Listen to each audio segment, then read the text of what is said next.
Diqqat qiling, armiyadagi xizmat va universitetdagi o'qish davrlari ish stajiga hisoblanadimi? Assalomu alaykum hurmatli tomoshabinlar, kanalimizga xush kelibsiz.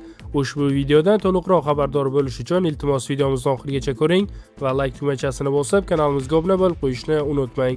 Siz shu orqali bizning mehnatimizni qadrlagan bo'lasiz. Diqqat qiling. Armiyada xizmat qilish va universitetda o'qish davrlarining ish stajiga kiritilishi masalasi ko'plab fuqarolar uchun muhim ahamiyatga ega.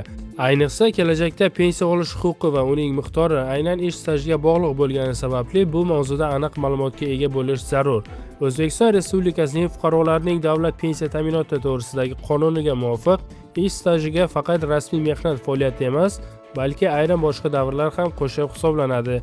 Jumladan, qonunning 37-moddasida harbiy xizmat va ta'lim davrlarining ish stajiga kiritilishi mumkinligi belgilab qo'yilgan. Avvalo, harbiy xizmat masalasiga to'xtalsak, fuqaroning armiyada o'tagan xizmati ish stajiga to'liq qo'shiladi.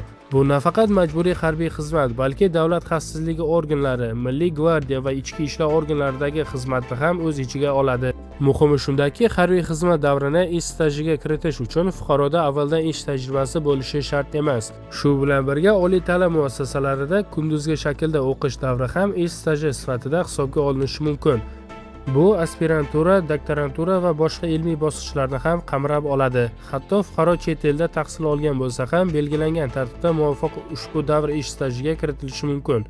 Biroq bu yerda muhim shart mavjud. Oliy ta'lim davrini ish stajiga qo'yish uchun fuqaroda kamida 7 yillik umumiy ish staji bo'lishi kerak. Xulosa qilib aytganda, amaldagi qonunchilikka ko'ra, armiyada xizmat qilish va universitetda o'qish davrlari muayyan shartlar asosida ish stajiga kiritiladi. Bu esa fuqarolarning pensiya huquqini shakllantirishda muhim o'rin tutadi va har bir inson uchun o'z mehnat faoliyatini rejalashtirishda ahamiyatli hisoblanadi. Hurmatli tomoshabinlar, eng so'nggi va dolzarb mavzulardan birinchilardan bo'lib bilishni istasangiz, kanalimizga obuna bo'lib qo'yishni unutmang.